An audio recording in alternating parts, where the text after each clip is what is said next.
Assalamualaikum warahmatullahi wabarakatuh. We from Group 5 are going to present our topic, which is the National Tourism Policy 2020 till 2023. The National Tourism Policy was introduced by Malaysia's former Prime Minister Tan Sri Muhyiddin Yassin on 23rd of December 2020. The National Tourism Policy was launched to secure the sustainability of the country's tourist industry while aiming to make Malaysia a global top 10 tourism destination in terms of both arrivals and receipts. Due to the outbreak of COVID-19 in the early of 2019, Malaysia's tourism industry encountered rapid decrease in tourism sectors as the international border closed in order to stop the spread of the virus. Therefore, this policy was introduced by the government to revive the tourism sector as it plays a vital role in generating Malaysia revenue. So right now I'll be presenting about the policy problems. The tourism industry in Malaysia has experienced a substantial decline in both tourist arrivals and revenue as a direct consequence of the global epidemic. On March 16, 2020, the Prime Minister of Malaysia Tan Sri Muhyiddin Yassin announced the worldwide execution of the Movement Control Order in order to prevent and contain the spread of COVID-19. The hospitality sector in Malaysia incurred significant losses due to the implementation of the MCO amounting to around 3.37 billion ringgit Malaysia within the initial 2 months of the MCO duration. Besides, according to Yap Lip Sang, the Chief Executive Officer of the Malaysian Association of Hotels, a significant number of hotel room bookings amounting to 170 and 85 with a total value of 68 million were cancelled as of March 16. The second problem is the challenges of digitalization and industrialization in tourism industry.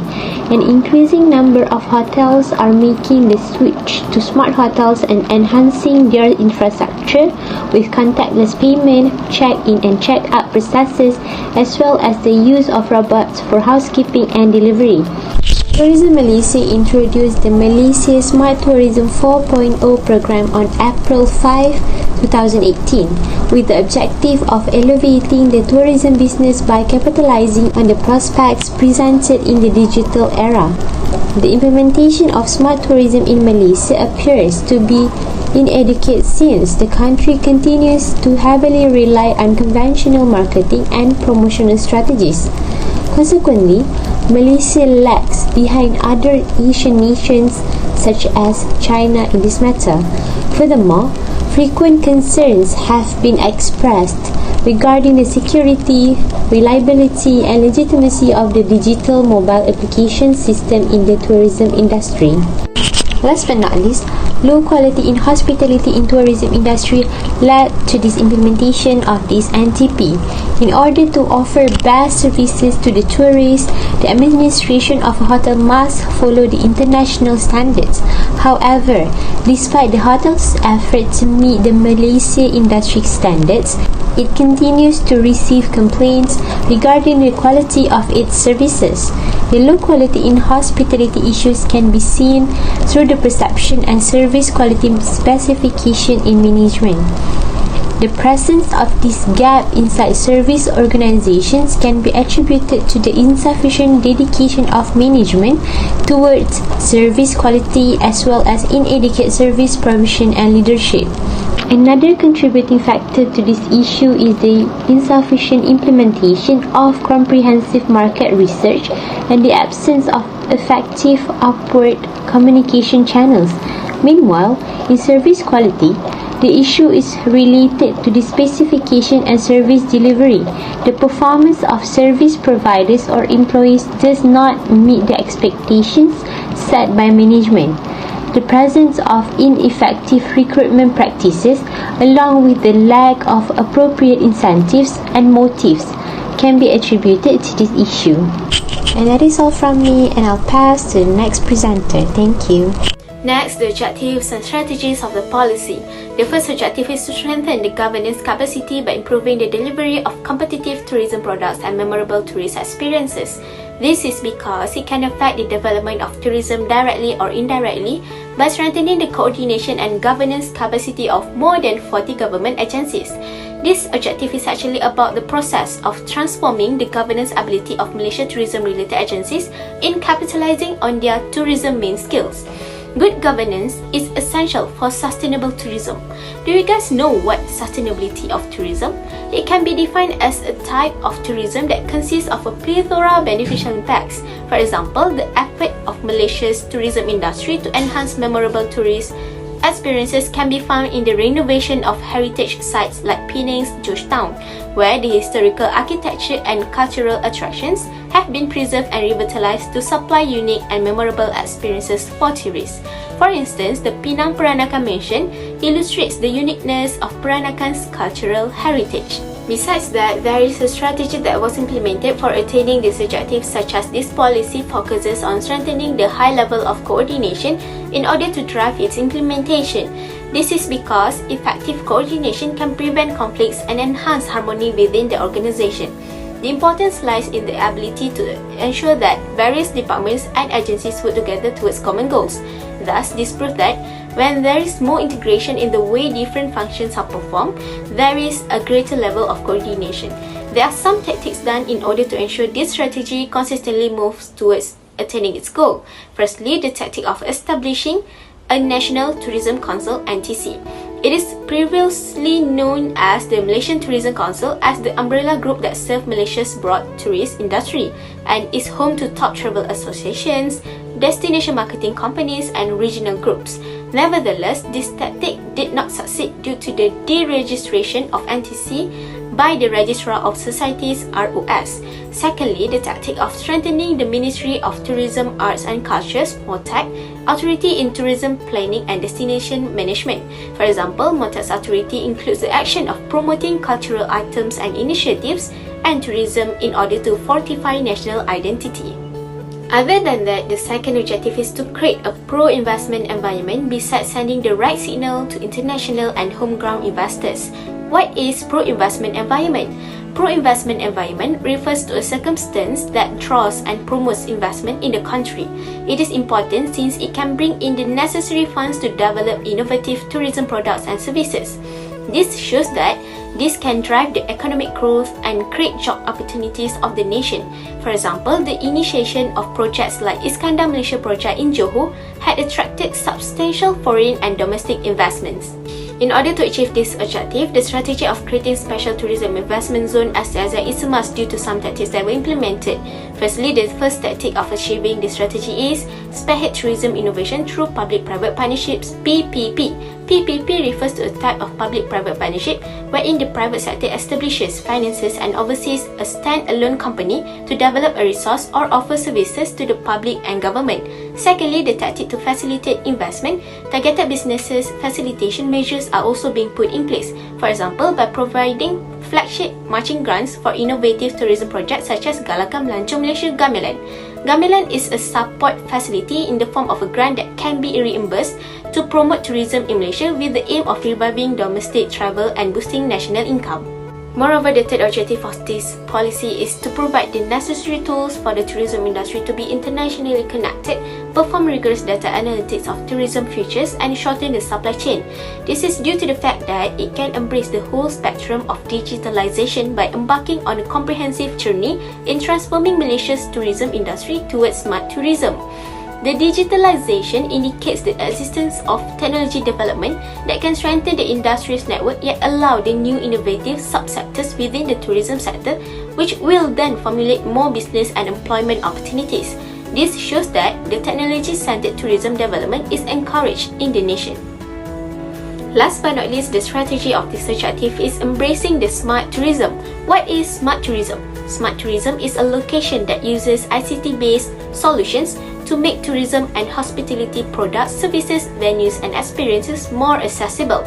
It is very beneficial for every party since it is good for economic, environmental and socio-cultural. Firstly, the tactic of optimizing e-marketing through smart partnerships between the government and the tourism industry. For example, by stepping up synergy between the government and industry players in driving digitalization. Secondly, the tactic of embracing yet regulating the sharing economy to innovate informal tourism sector and rural tourism. For example, by leveraging the sharing economy, which refers to a system with three main features that lessens the underuse of resources or assets for financial or non-financial benefits. So, in this part, I'm going to talk about the policy evaluation, which consists the strengths and weaknesses from the national tourism policy. Before this policy was established, the tourism industry faced problems such as COVID-19. With the country's border closed from March 2020, international tourist arrivals remained flat until the third quarter of 2021. However, the implementation of the Langkawi International Travel Bubble, LITB, and the Vaccinated Travel Lane VTL gave some relief to industry tourism players, contributing to tourist arrivals in the fourth quarter of 2021. Overall, the Langkawi Domestic Travel Bubble and Langkawi International Travel Bubble pilot programs received over 720,000 domestic and international tourists, with tourism revenue reaching 750 million ringgit Malaysia since the beginning. Meanwhile, the main goal of Vaccinated Travel Lane is to allow vaccinated tourists to transit between countries with reduced or streamlined quarantine and testing requirements. Thus, it can make international travel more accessible while still complying with safety norms. Based on the Domestic Tourism Survey DTS, the number of domestic visitor arrivals show an increase of 33.7% compared to the same quarter in the previous year. Besides, domestic visitors embark on trips for a variety of reasons and their purpose can vary widely. Since 2020, shopping has been the primary reason for domestic visitors to travel, accounting for 36.4% of total primary reason for travel in 2021. As mentioned before, the policy problem is facing challenges of digitalization and industrialization in tourism industry, hence lead to the establishment of smart tourism. The next strength is the effectiveness of the Smart Tourism 4.0. On 23 December 2020, the Malaysian government launched the National Tourism Policy (NTP) as a supporting roadmap to sustain the country's tourism industry until 2030. Part of the strategy is to shape Malaysia into a destination of choice for tourists from around the world. One of the plans outlined by the Malaysian government is Smart Tourism 4.0, which is an initiative to advance the sector by leveraging technological innovation. It is expected to increase revenue for the Malaysian tourism industry fourfold by 2030. This data is based on the interests of different genders in the topic of smart tourism. This data shows that women are more interested in smart tourism than men. This is because women travel more often because they want to be more independent socially and economically. In addition, the younger generation is also more likely to be involved in the use of mobile technology such as smart tourism technology to plan their trip. It is because the tourists can access real-time information such as weather, traffic and event updates, making their visit easier and more enjoyable. The National Tourism Policy objective is to create a pro-investment environment which has led to Special Tourism Investment Zone. This initiative brought an increase in the nation's GDP. The strategy of designating certain areas as special zones to encourage private investment is not new and has been used by the government before. This policy has been very successful in increasing foreign direct investment, employment and industrial capacity in Malaysia's manufacturing sector. According to Minister Datuk Sri Tiong King Sing, in order to attract investors, the government offers tax discount for new tourism projects such as 1 to 3 star hotels, theme parks, convention centres and recreation parks, with firms earning 70% of the statutory revenue for a period of 5 years. Hence, Malaysia's tourism industry contributed 15.9% to the country's GDP worth 240.2 billion ringgit Malaysia. Now, we're gonna look at the weaknesses that need to be faced by the policy. As mentioned, their objective is to provide necessary tools toward digitalization by embracing smart tourism technology. However, the majority of tourists believe Malaysia has many tourist attractions, but there is a lack of information about it. Most of them feel that it is very difficult to find information on any tourist hotspot in the state within Malaysia. This causes them to take a long time to get information about the best places to visit in Malaysia. Additionally, it can be seen that not all tourists know about this technology. Hence, Based on the information, most of the respondents agree that smart tourism technology can increase satisfaction to travel in Malaysia. Before the policy was established, there are having problems such as low quality in hospitality in tourism industry.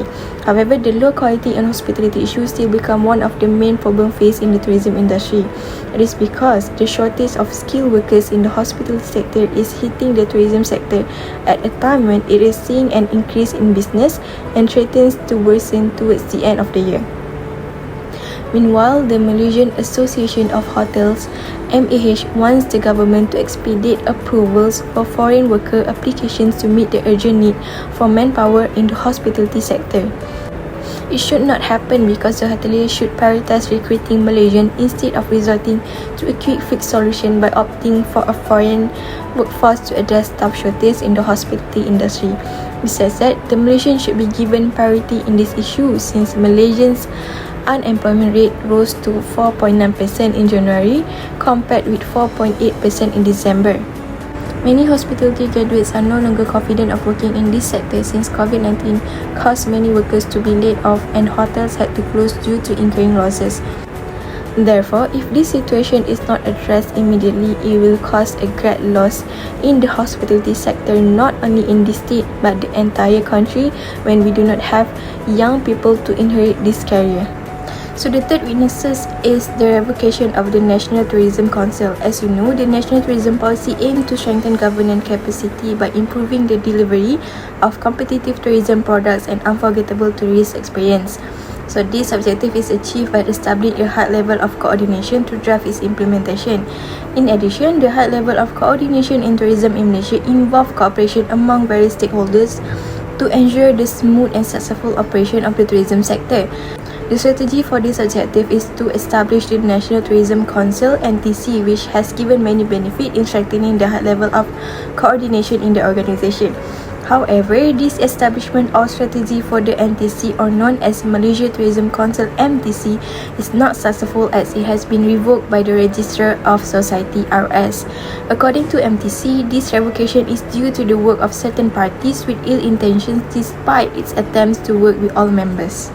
Today, I would like to present 3 recommendations that can help to overcome weakness. The first recommendation is to upgrade the technology system to be more systematic for tourists. What is technology? Technology can be defined as any device or process that people utilize to change and enhance the quality of their life in the entire world. Technology helps people complete complicated tasks in simple, quick, efficient and easy to utilize. In order to improve the weakness of lack understanding on smart tourism technology, the Ministry of Tourism, Art and Culture (MOTAC) can take the initiative to upgrade the system or technology such as the use of QR code. So, QR code is a type of barcode that can be read easily by a digital device and which stores information as a series of pixels in a square-shaped grid. For example, all information about tourism is transferred into just one QR code that can display various information about tourism in Malaysia. Other than that, MOTAC can also introducing smart technology to small traders so that they are also given the opportunity to generate income through the QR code that has been prepared by MOTAC. By upgrading existing technology to smart technology while also helping boost efficiency in the Malaysian tourism industry management system, as well as through the system having the capacity to handle more tourists and customers who choose Malaysia as a place to visit. The second recommendation is provide training and development of soft skill in tourism and hospitality. Training is the procedure of teaching every individual the skill to perform duties. Meanwhile, soft skill are characteristics that enable a team to be more effective. Training is more likely to be strict, focused and aimed towards short-term performance problem, whereas soft skill are initiative target towards wide individual abilities for future duties or long-term performance consideration. Instead of hiring foreign workers to work in the hospitality and tourism sector in Malaysia, it is better to hire or absorb more workers who study from majors related to hospitality. Therefore, the Malaysian Association of Hotel MAH needs to take the initiative in hiring new employees as well as focus and prioritize hospitality students. Ministry of Higher Education (KPT) recognize that a lot of graduates from local universities lack the soft skill that society at large and the competitive labour market required, so that the training and development of soft skill is important so that employees can execute their tasks. For example, technical and human skill management of hotel interactions, food service and hands-on training experience are type of training and soft skill that may be practiced.